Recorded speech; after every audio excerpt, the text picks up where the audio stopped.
all right, party people in the place to be, vandals, and all you demons out there looking for souls to take. This is a brand new episode of How Do We Get Here? And tonight we got a really rad, really up and coming new writer.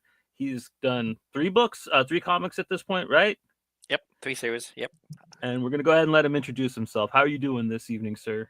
I'm great, thanks. I'm Aaron Wroblewski. I'm the writer of Enenra, Blood and Fire, Ice and Bone, and the current live on Kickstarter is Amor Patris, which is a supernatural horror.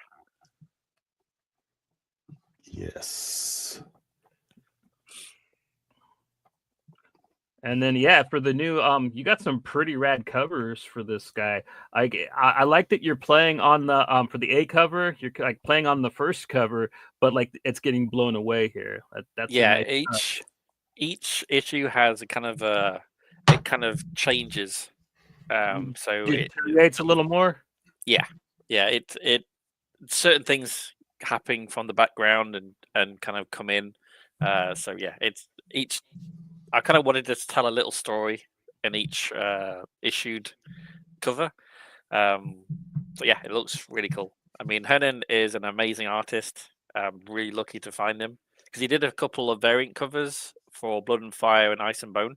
That's kind of how I came to meet him and kind of asked him if he'd be interested in doing this, and he jumped on. And I've been very lucky. He's been amazing. I mean, the use of shadows he does is amazing, especially Yeah. for this kind of supernatural horror. So I wasn't leaning into like gore, though there is a little bit, as you can tell there.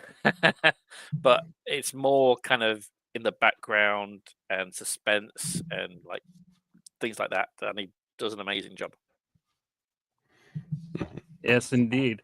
I'm gonna go ahead and that's I put up the wrong link. I gotta get it. I was gonna put up the link for Kickstarter. the Kickstarter. I Mhm. have it in the description, and I'm going to post it in the chat now. So one of the things I really like about Amor Petris is I'm kind of not in to religious horror, but you're telling it from this crime drama angle. It's all from Yeah, the eyes of the detective or the sheriff. And yeah, that makes it infinitely more interesting to me. You know, like we're not seeing it through a priest or something like that. Like you've done 1,000 times. Like yeah, this is actually like a really neat take on the whole exorcism type thing going on. yeah. Because he doesn't believe in exorcisms. He doesn't. He's not religious. I'm not really religious. But I didn't want to.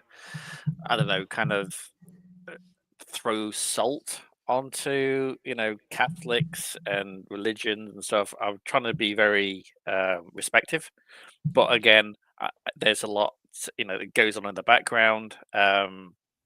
So yeah, it's kind of it follows the Sheriff Reese as he arrives at the Anderson farm, who's a very close friend of his. One of the sons is actually called Reese, named after him.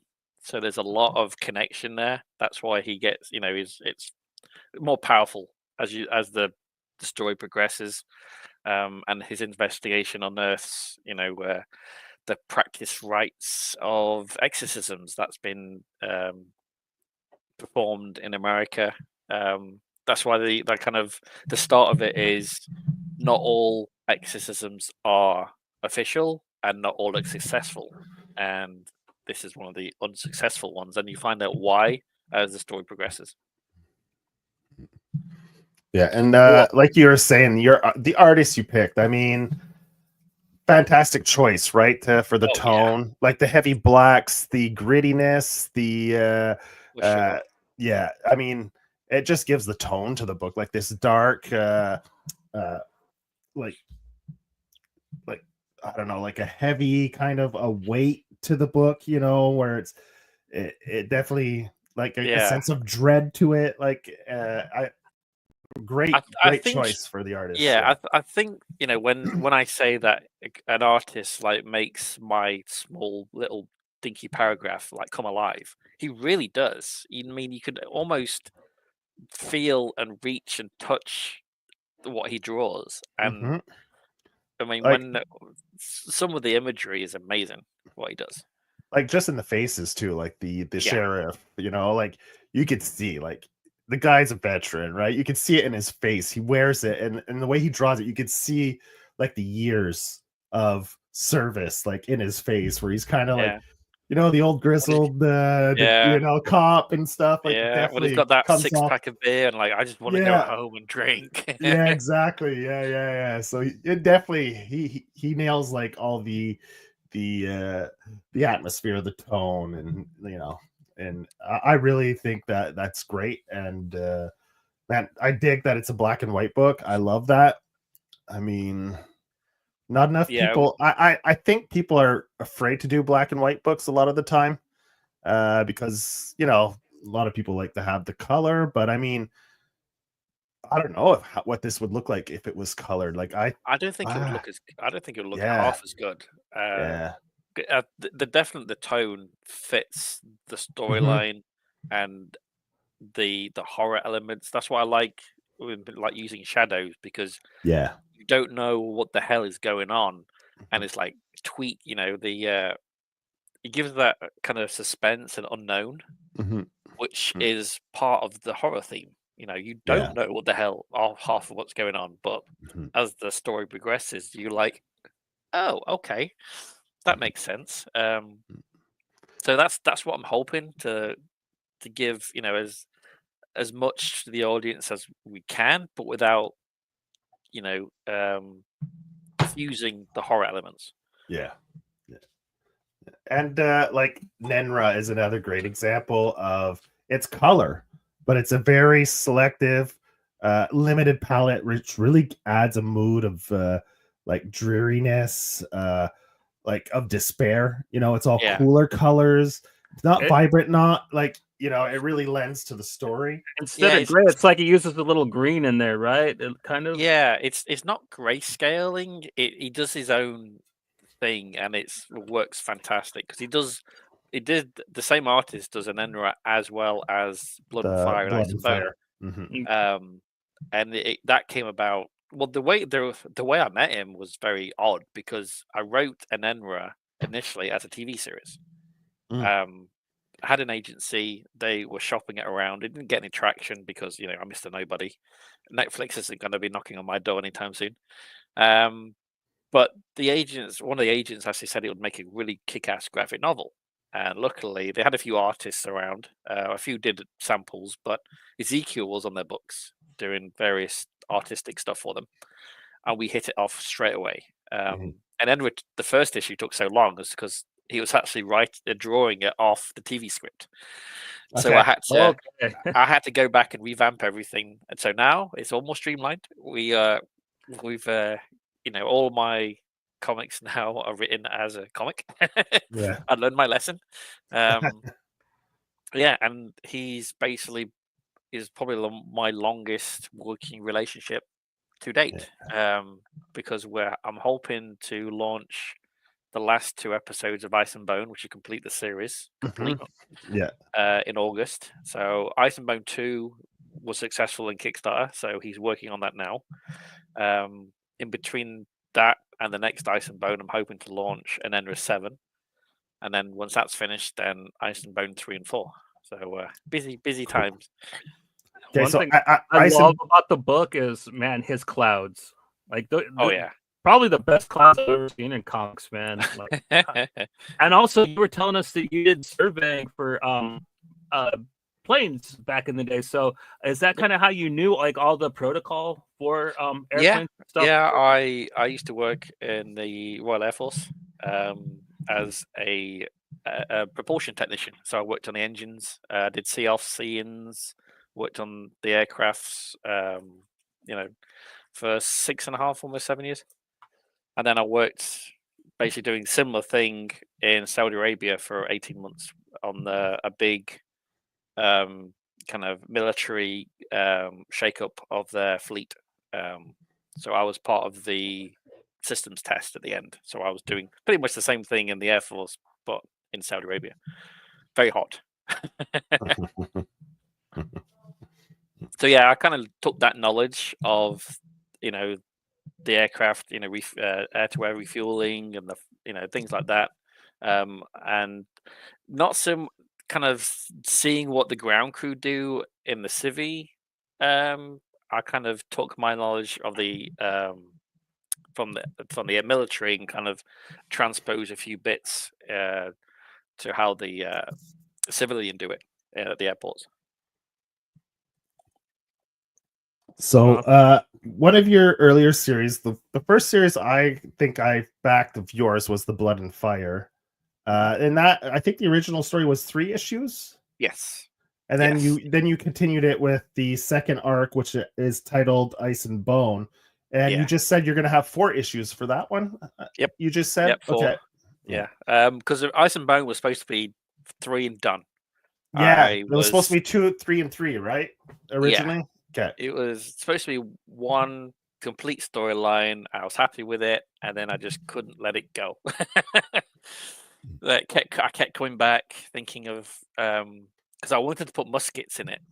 And I couldn't in the first 3 issues, and I was like, I really wished did something with muskets, because I had this great idea of having like a sniper with a musket, like shooting from a rooftop and like picking people off.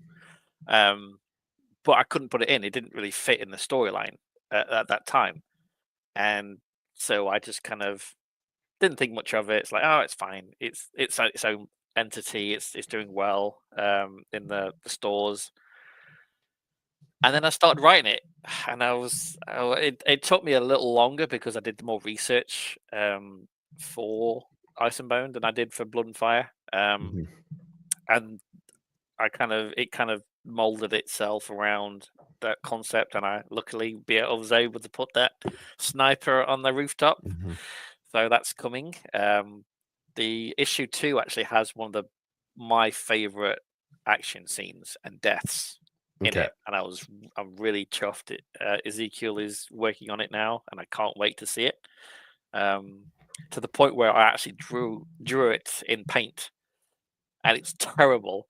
But I put it in the script, and he actually emailed me back. Thanks for the reference on page. I did LOL. So yeah, don't put that in the comic. It sucks. Like, yeah, this kind of proves my point that you're like a real threat, man, up and coming. You got 3 different styles that you're just really nailing. You had your Outbreak story, you got the Possession, and then you got a Sengoku samurai tale that is just beautifully rendered. Like, I love when somebody can do the scenery right and like, ooh. Oh yeah, Ezekiel knows his stuff. He does amazing. I mean, I'm very fortunate for finding the artists I work with. I'm currently doing a side project which I can't talk about much, but it's a science fiction horror. I do like horror. I really do like horror, but that's kind of Aliens Event Horizon vibe. Okay. Oh, Event Horizon's a great movie. Yeah, and he just sent me some of the images of the pages, and it looks fucking awesome. Yeah, so I'm looking forward to launching that. Not sure when I can fit that in. That's the problem. You stuck in some horror and Fire and what? That's Say that again. You actually snuck some horror into Fire and Bone, which was pretty cool with the wife. Yeah, the wife and the kid. Yeah, it comes more into it in the sequel series. There's more horror, supernatural in Ice and Bone. That I liked it how the first IF Blood and Fire kind of just teases it in the background at the start, and then it kind of full grown. But there's a lot of backstory that I couldn't get into as well, which Ice and Bone kind of fills in as to why it happens. Why the younger brother was so adamant of betraying and like killing, attacking his brother at the the castle and setting everything in motion, where eventually ends to his downfall. But there's always that, why did he do it? I mean, and then Ice and Bone explains that. So you don't have to read Blood and Fire to get Ice and Bone, but it definitely helps. Helps, yeah. Was Kurosawa's movie Ran like kind of an influence of this at all? I really didn't really get into comics much until pretty much when I was making Enenra, when they would mention it would make a kick-ass graphic novel. All my collections are Kickstarters. I have one mainstream comic, and that's Saga. So the rest of it literally is just Kickstarter comics. So I was basically with anime and Ninja Scroll, Samurai X, Blade of the Stranger, Blade of the Immortal as well. Things like that. That kind of samurai Champloo with its kind of hip hop kind of vibe to it. That kind of influenced me a lot in how I kind of went about this. So yeah, it's samurai is amazing. I mean, even Ronin, The Last Samurai was great with Tom Cruise. So yeah, those kind of influenced how I went about the series. Cool. Yeah. Well, you told a pretty rad tale, man. Like I enjoyed it a lot. The beginning, it kind of reminded me a bit of Gladiator, like the main character's story, kind of a little bit similar at first, but then it really diverges and like gets gory, man. Good stuff. Yeah, I mean, I kind of wanted to make sure you kind of know he's a honorable man. He's he's a family man as well. He loves his wife, loves his daughter, and that was his drive to get back when they're betrayed, is to get back to his family and protect them. Unfortunately, no spoilers. It doesn't work quite as he wants. No. And then he goes on a massive revenge mission. So that's really kind of the old kind of samurai where he loses everything and wants to get his revenge, and he gets it. Well, Red 5 publishes that, correct? Is there any plans to maybe put the first 3 issues out in a trade and then the second one in a trade, or are you waiting to have all of it done to trade it? Yeah, I think we're going to probably wait and see how Ice and Bone pans out and does. They're very happy with how it's turning out. I mean, the first issue sold out through Diamond. Obviously, Diamond's a bit kind of iffy at the moment for one reason or another. So I'm not sure how they want to handle it. I mean, I am working with them, on a weekly basis, giving them updates on how Ice and Bone is doing. So as soon as number 2's finished, I'll be sending them the pages. They don't generally like releasing the series until all of it's complete, or at least going to be complete soon, so they can like release it. Dong. Yeah.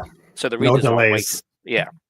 So I imagine that they won't probably start looking at that really until maybe the 3rd one's finished, and obviously if that funds, then the 4th one will be pretty sharpish behind it. I do want to do a trade cover because that seems to do really well, especially at Comic-Cons, which I do want to get more into them. So if I had the trade covers, that'd be amazing. I mean, I would love to do hardcover specials as well, but I mean, when do you stop? Man, but a nice European oversized hardcover of it would look pretty nice, man. Slightly oversized. I mean, I already do larger than normal prints. My prints are 8 by 10.5, so magazine size, and I do that for all my comics. So yeah, I would probably like to do that, but it really depends on if I've got time to kind of dedicate to do that, because I've got so many other things going on. I don't want to get ahead of myself and plan all this stuff before 3 and 4 come out. I've got enough stress at the moment. I used to have hair. Well, you got 3 books going at once, man. That's pretty impressive. And 2 of them are being published, man, by pretty rad publishers. Like we said, the Red 5, and then Inenra is Markosha, right? Or that's how you say that? Yeah, Makosha in the UK. Yeah, I've been lucky again. The Red 5 actually got in touch with us when Ananra was, I think number 5 was going through Kickstarter, asking if I, had a publisher. So, well, unfortunately, I do, but I have this little script. I'm adapting Blood and Fire, so they're like, yes, please. So yeah, as soon as I had like 8 pages, I think complete, I sent it them with the script, and they were more than happy to sign us on. So they were pretty much there from the beginning. Yeah, it's good to see them still kicking, man. Like they have been around for a long time. It's really impressive how long Red 5's been around, and at their little scale. So yeah, they're. I mean, they do really great stories. Great, they have a great relationship with their creators, and they're always going out to cons, selling the stuff, and people come back. They like their stuff. Nice. Then Markosha, like, so they're a UK label. Yes. Right on. Like they've sent. I've actually been sent a couple things from them. What was the Jet Girl graphic novel that came out like a couple months ago? Like it was pretty cool. I hadn't really heard of them. I'd seen that logo around for a bit, but yeah, they seem to be pretty impressive as well. Like, so out of the UK though, that's cool. Yeah. It's you moved to America to get published in UK. That's awesome. Yeah. I went the reverse of normal. So Nenra, you said that's issues 1 to 6 is already out, so that's a complete story right there. 1 to 4. I do my stories in 4 volumes. Okay. So 1 to 4 is in trade back. You can get them individually, or you can get the trade cover. Okay, there's a trade for it. Okay. Yeah, I've actually got it behind me. Actually, give me 1 sec. Where is it? There we go. Okay.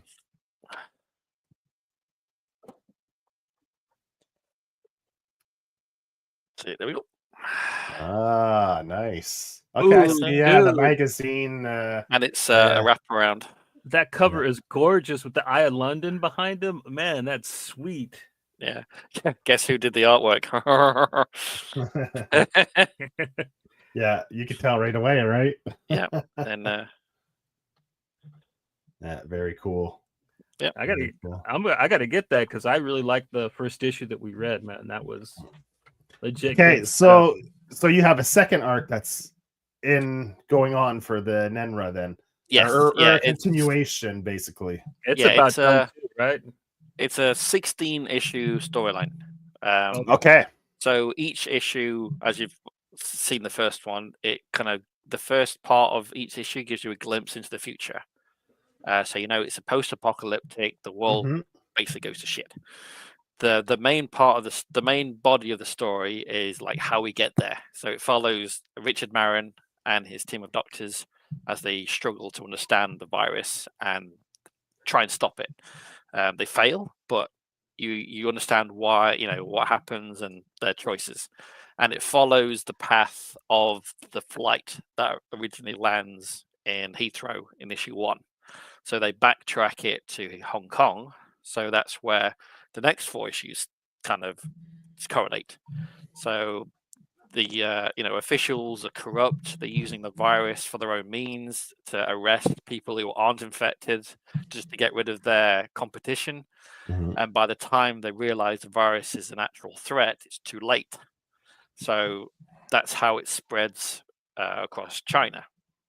So at the moment, the team is in Hong Kong trying to combat it. And then they follow the path further in the issues, the next 4 issues, which will be volume 3, and then volume 4 is they catch up to the flashback, the flash forwards even. So the 4 at the end ties everything together, and I'm writing it at the moment, and it's pretty cool. Yeah. Right So on. let's say that trade that you just showed us. Will that be available with the Kickstarters as like a catch up? Can you order it? Yep. Okay. And if people want to order it like before, like let's say now they want to go there, like they just saw it, they're like, oh, can I get my hands on it? Do they have to wait for the Kickstarter, or can they order it? Do you have a site or? They can get the trade on Amazon is available. It's not my size though, or it Okay. doesn't have. This is an exclusive Kickstarter cover, so you Okay. don't have this cover, and it's the normal, normal comic size. Okay. Which That's cool. I do like the larger Mhm. size for the artwork and things. That's why I kind of chose to do that. Give something back to the backers, Mhm. because they're they're Give using you a their reason to hard cash. kickstart it, man. Like if you just gave out the store version, that'd be kind of bootsy, man. So that's Yeah, cool. I like I like Kickstarter editions. yeah. I mean, look at this beautiful cover. Yeah, that is so. Because I made it wraparound as well. Yeah. Each trade will get its exclusive wraparound cover. Cool. I mean, different artists. I have plans for the next 2 wraparounds. Because I'm actually kind of teaming with a personal friend back in Scotland who is in a band called the Ruckus. So they've kindly donated some of their songs to give out to backers. Okay. So I've got another track which I'm giving out for the next Kickstarter, and I have a little kind of side story with them in it, and they don't. Not many of them survive, but it'd be fun. So that's one of the wraparounds is kind of based on them. Okay. So Cool. it's I've got ideas ticking away in my head. Probably too many, to be honest. Yeah. So the issue 2 Kickstarter for Amor Patris. How far along is the book? Because you don't really have any previews for the new issue. I was like, No, I can't really afford to make the comic before the Kickstarter, Okay. so I tend to get 8 to 10 pages pre-made of the first issue, so I can get the Kickstarter. The pages. This is what it's going to look like, and then it kind of rolls on after that. So as soon as the Kickstarter is funded, then I give the artist his hard-earned cash, and then he makes the comic. So there is a few months kind of trade-off for that. But yeah, it's the whole series is written, is complete. There's 10 issues total in this, so it's a shorter storyline than Enra. I think looking at it, it actually both might finish at the same time, which is weird. Okay. If it continues. But yeah, Hernan is itching to get it to get his hands into this again. He loved doing the first one, and I can't wait for him to do more. So you're a week into this campaign, right? Yeah, just under a week. I think it'll be a week Tuesday. And you're already at roughly 50% of the campaign goal. Yes. Yes, it's good. It's in that kind of mid. After the first week, it kind of just down, and it's so unpredictable. That mid period of Kickstarter, you never know. It's a struggle. I mean, I would not be able to do this without Kickstarter. Full stop. I mean, I have family to take care of, I've got bills to pay. I could not create comics without Kickstarter, but it's so stressful.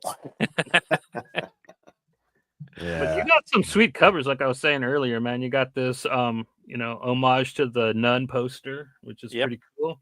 And then this one is just so badass, and it's wraparound too. I love or does a gatefold, because you have like a print where there's like a barn burning on the other side of him, and like woods on the other. And yes, so it's not a wraparound cover; it's a digital wallpaper. So if you back the variant covers, you get the obviously the variant cover itself, the comic, you get a digital package, which is the cover itself as a PDF, as a image. You get the Virgin cover, and you get a desktop wallpaper. Right on. And then you also like I want to almost get the sticker for this, man. Like it's so cool. I love that image, man. Like he nailed it. Like, yeah, I've actually got those in here too. I should have probably got them out. This could be the. Well, that's the Ocean Bone. I got so much crap down here. I'm very disorganized. So we have. So this is the magnets. So they're pretty big. They're the magnets. And then we have. This is the holographic sticker. You can probably see it. See there. And then we have this is like a clear, so you can put them on like your like a die cut, and that's the one there. They're pretty cool. You can put them on your flask or something, scare your neighbors. And then the hologram was a cool addition, though, man. That takes me back to getting Wizard magazines with the. Yeah, and then you can get the if we can get it out, the stickers. You can get the polybag, so it's like damn, they got that, and it's on the back too. Cool. So yeah, I'm quite pleased how they turned out. Look pretty cool. So yeah, a lot of merch. You get mugs. You can get. What tier do you got to support to get the poly bag? There's collector kits. Okay. You can get there's 3 tiers. There's basic, standard, and deluxe. So depending on if you want just the sticker, that's the basic. The standard, you get the sticker, the magnet, and the clear sticker. And then for the deluxe, you get everything else, and then you get a choice of what virgin metal cover you want. So no title, you can get a virgin metal, and then in the package as well, you get all 3 covers, normal. All right, that's pretty. What does that run you? For the metal cover, at least $50, right? Yeah, the metals are pretty expensive. So the deluxe, let's have a look. So the deluxe is, I think, about 130. Yeah, deluxe is 130, and then you got the standard, which is 80, and then the basic, which is 70, and then you get all 3 covers of the comic included in that too. Yeah, and the number 1 covers are pretty sick too. You got the what's this one an homage for, or is that just No, that was just I liked because the artist I'm a big fan of. He's done a few variant covers for me on my Blood and Fire, and he did an image with like a kind of monster in the background and I was like, that fits perfectly with what this storyline is, because you find out what the entity that caused the mayhem at the farm, and they just kind of hit me. So I asked him if he could do a few changes to the image he did, and he did that for me. So that was issue 1, and then we have the homage to The Exorcist. Yeah. And are all 3 of these still available in the catch-up tier? Okay, cool. Yep. They're all available. They're all available in metal covers as well. If you want it in metal, they're all on the add-ons. So yeah, there's 1 tier which you can have all books non-metal. But if the specific ones you want, you can just add them in the add-ons. Add-ons. Yep. It's all in the add-ons. Cool. Yeah. You don't see the metal. It was pretty popular for a little period there on Kickstarter. A lot of people were doing the metal covers, and then you didn't see it as much anymore. So it's kind of cool to see you guys doing the metal covers. Yeah, they've been really successful. I've got a couple in my my cupboard. Yeah. They look really nice. I mean, Yeah. because I didn't know because there's so many different types of metal you can get. Mhm. So I kind of just went in blind and said, "What do you recommend?" And they said, "Well, for that one, definitely you want. I think it's silver metal, and they paint out. They do the image over it, Mhm. and yeah, it looks amazing. It looks really cool. Yeah. Gives it kind of that, like the steel case DVD thing, It Yeah, kind of gives it like that. They got some weight to them too. I was Yeah. surprised when I got them in. Like, oh, okay, nice. I kind of wish the back cover was metal too, because like it's a little flimsy in the back most of the time. Okay, But I so guess it's just okay. It's not like a wraparound metal. No, I've it's never just the front. bought one before, so I didn't realize it was just the front cover. Yeah, it's Okay. just the front cover. Yeah. Okay. I didn't know I don't think they do the back as metal too, did they? Mhm. No, I haven't seen anybody, but I don't think that the metal covers are actually for reading. Really, I think that that's more of a totally display type. Item. Yeah. Yeah. I mean, I do the little trade cards, which are metal. Yeah, those are awesome. Yeah, you can get all the artwork. Yeah, there's like collector prints you can get. So I do all the variant covers you can get as art prints, or which I do like 8.5 by 11, and you can do the trade metals as well. People seem to like them. There's always a few backers.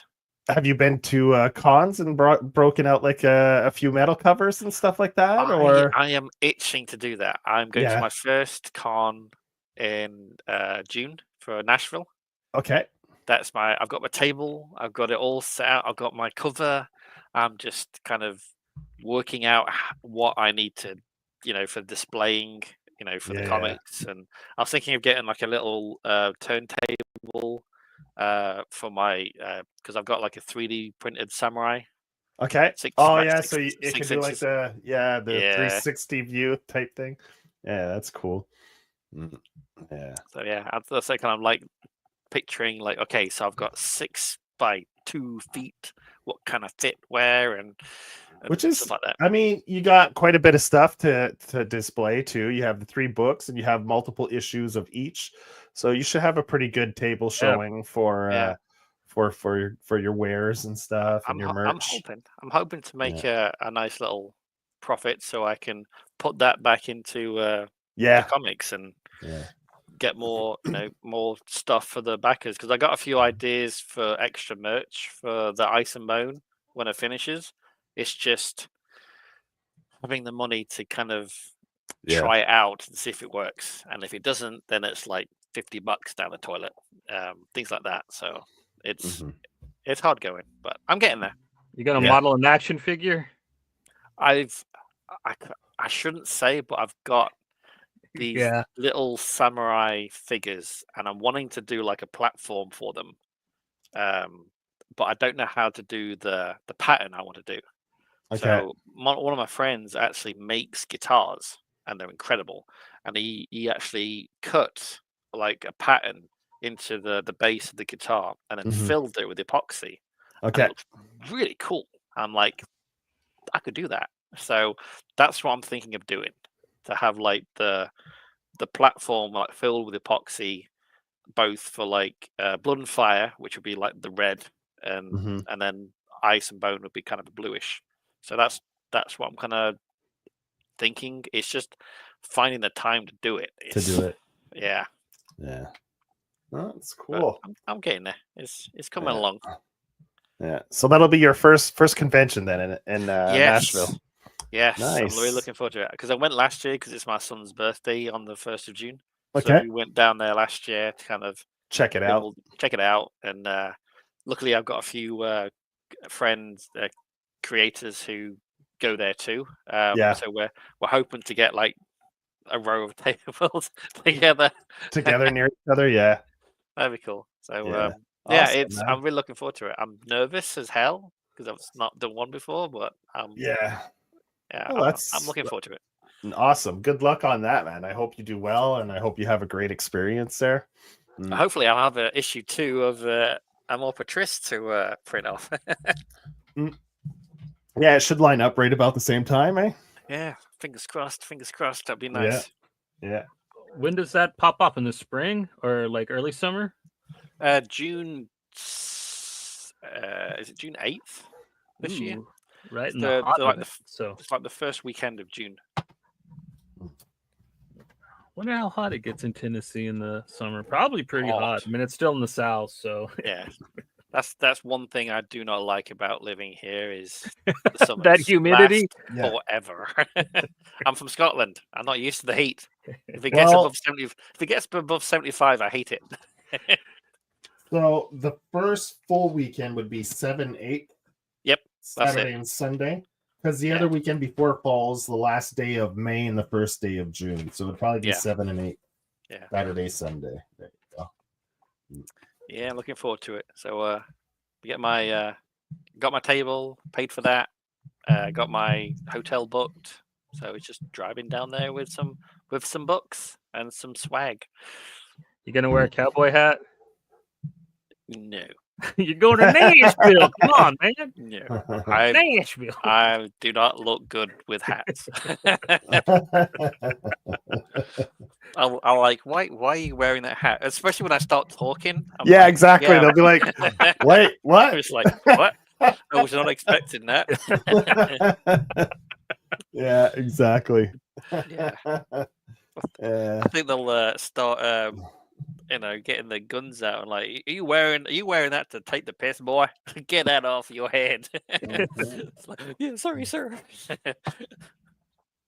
So you must have to plan it pretty carefully between your Ice and Bone and Nenra, right? Because you have the same artist working for both titles. So that's something you have to be careful with your scheduling and be very. And I don't want to burn him out. Yeah, exactly. And I don't want to rush him. I don't want, I've told him a million times, don't rush. If you need to take a break, because I think the last time we did an Enra, he had like a week off on the holidays, and he kept messaging me like, I'll get back to you as soon as I can. Don't worry about it. Spend time with your family. I'd rather have the quality, rather than get it out in a week. Yeah, things like that. And I think the quality shows with his artwork. I mean, it's amazing. So yeah, it is something I do think of as like while he's doing. He actually started Ice and Bone 2 before the Kickstarter finished. He said he'd actually been at it a week.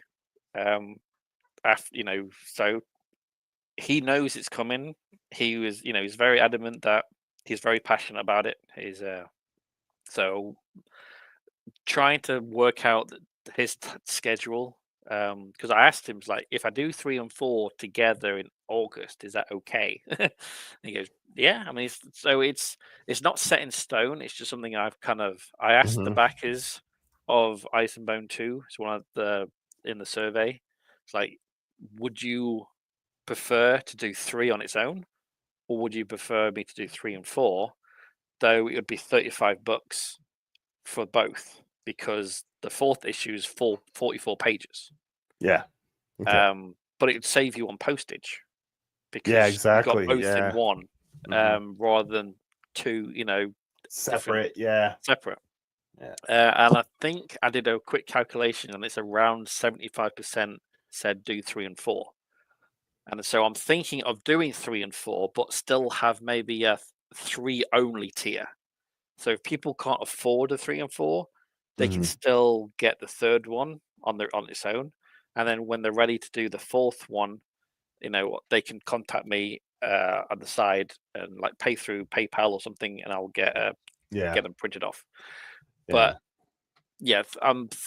But if an Enra takes longer than expected to get finished, I might push that into September. But again, I'm fluid. I mean, Yeah, but if shipping, I understand the shipping because especially international shipping, yeah, like you'd save over close to $15, yeah, right? it's For like the $20 to send it to the UK per or issue, yeah, exactly. it's So if you insane. put both books into one instead of separate, that'd be $40. Whereas if you do it one, you won't be it won't be half, but it'll be close to half the amount of shipping that you'd pay if you did it separately, right? Yeah, For yeah, the readers. So yeah. I think yeah, that's not a bad strategy. You pay more now, like for that Kickstarter, but it'll be cheaper than if you backed the two issues separately, right? Like you yeah. said. So I think you might see more and more creators maybe doing that to try to, because none of that money's going to you. It's No, going to the it's postal literally going service, right? You know, so pretty it's not much. like Yeah, I mean so I do know at least a couple of backers who are waiting for the whole series to finish, mhm. so they can get the physicals they do because they've been getting the Yeah, digital ones. yeah, And I'm thinking like, so all I've got is two issues left. So if I do 3 and 4, they would be interested in getting the whole series mhm, as well. So that's a lot of kachinga yeah, in the Kickstarter. So yeah, that's kind of my yeah, philosophy of like, A, it gives them the chance to get the whole series and catch up, and save on the packaging for those who have been following the yeah. season, Because the it's whole series. since the pandemic, man, the prices have gone doubled for shipping, and I've been calculating it. Like I was just having a conversation with Johnny like not that long ago about like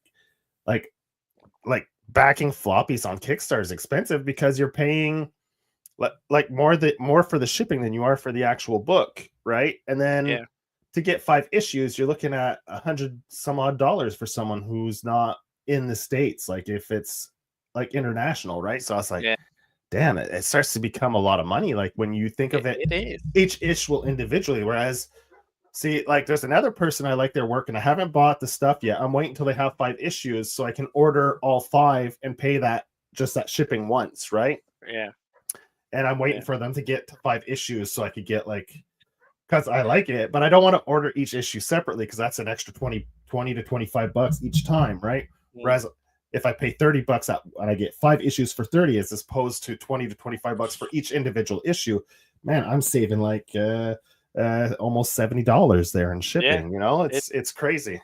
yeah, it's crazy. I mean, Yeah. even there was a creator in Canada who's doing it, and Mhm. he's doing a Kickstarter, and he's thinking it shouldn't be that expensive from Canada, and it is. It's It's insane.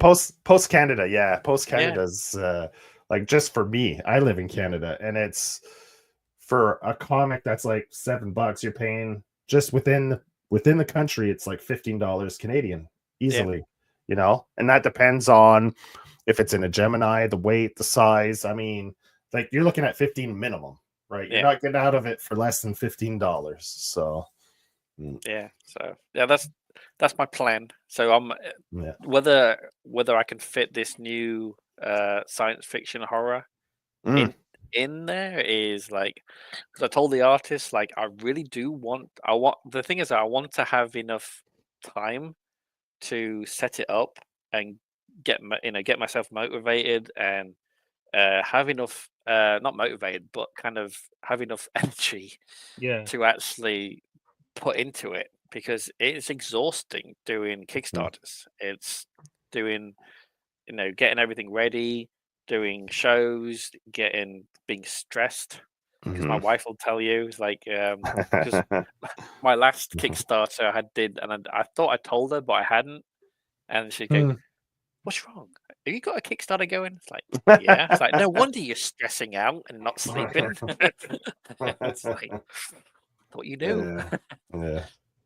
But yeah, it's because it's not just the Kickstarter itself. It's like when the Kickstarter finishes, you like how many errored cards are going to be.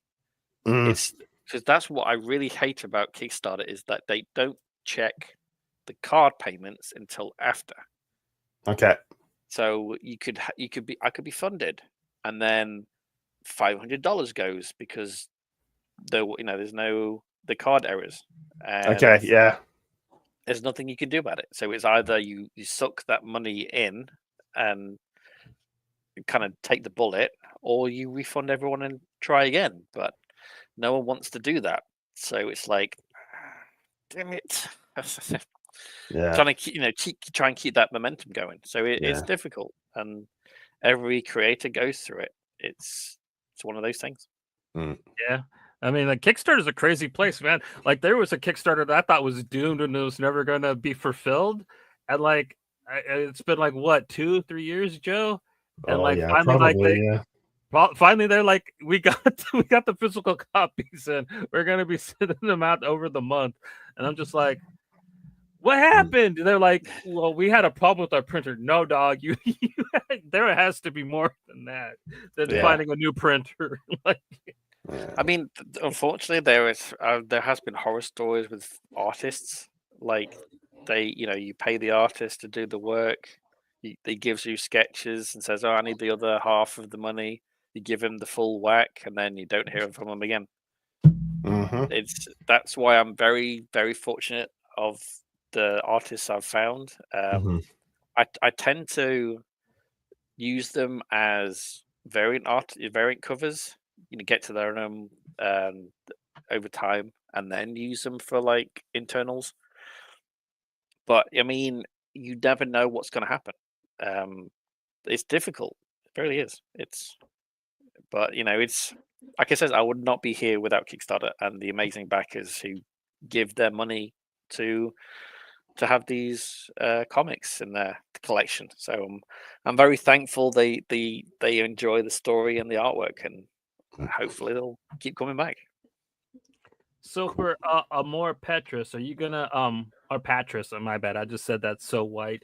But are you gonna wait for all 10 issues to be out to do the trade, or are you gonna maybe do a halfway trade? Maybe nice trade out for that. The idea is to do a trade at 6 and then at 10, because the last 4 issues are bigger than, because these ones are all 28 pages up to 6, and then I think the minimum is 32 after that. I think there's like a couple of 40, and I think the last one's 44.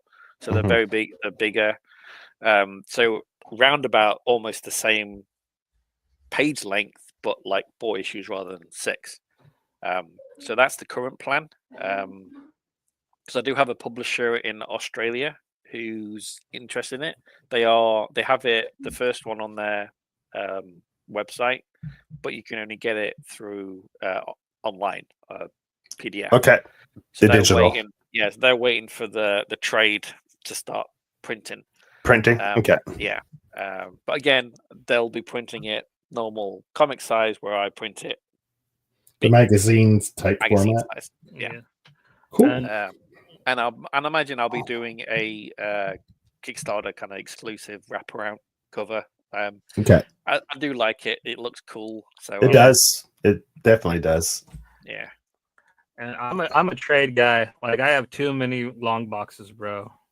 Yeah. I have too many trades too, but like they're easier to store and they're prettier in my opinion. You know what I mean? So yeah, I'm definitely going to be getting the trades for your books, man. Thank you. Just hope I get there. Yeah. Well, you've got one down. Yeah. So, yes. Done with the samurai book. Several to go. Yeah. I mean, if I do you can only do one at a time, man. Yeah. So that's what I'm doing. Yeah.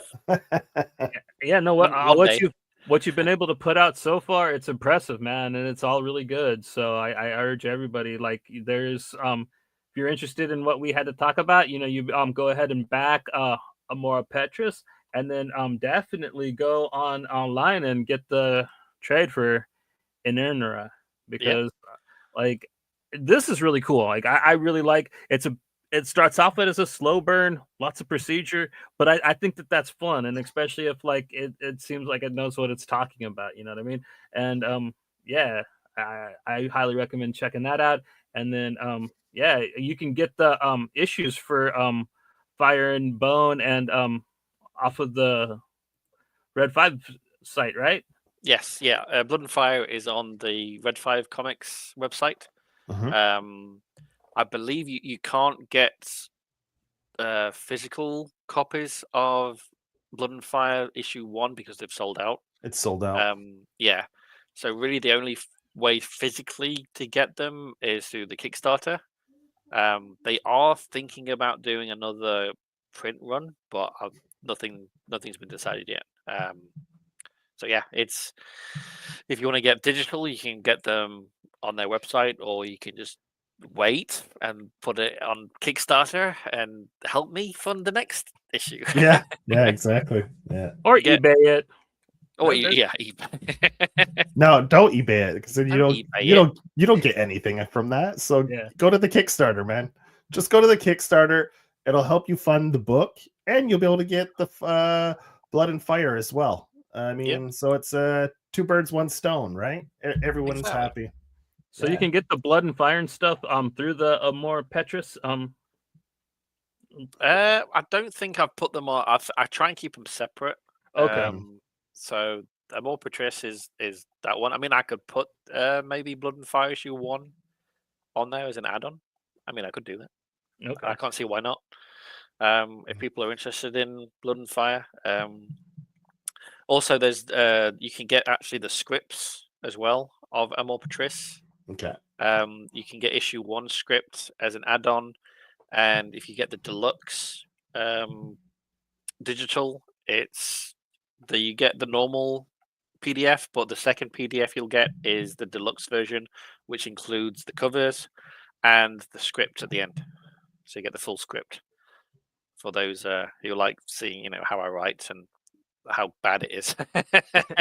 And then you realize how much Hernan actually does when he creates all this stuff. Yeah, man. We wish you the best of luck on the rest of your campaign, Aaron. And yeah, dude. What book are you gonna have the next campaign for? Is it gonna be an INRA or Yeah. And Ender 7 is the Nenra. next campaign. The Yeah. campaign's ready to go at Kickstarter. I just need to get it in for review, and then it's ready to rock and roll.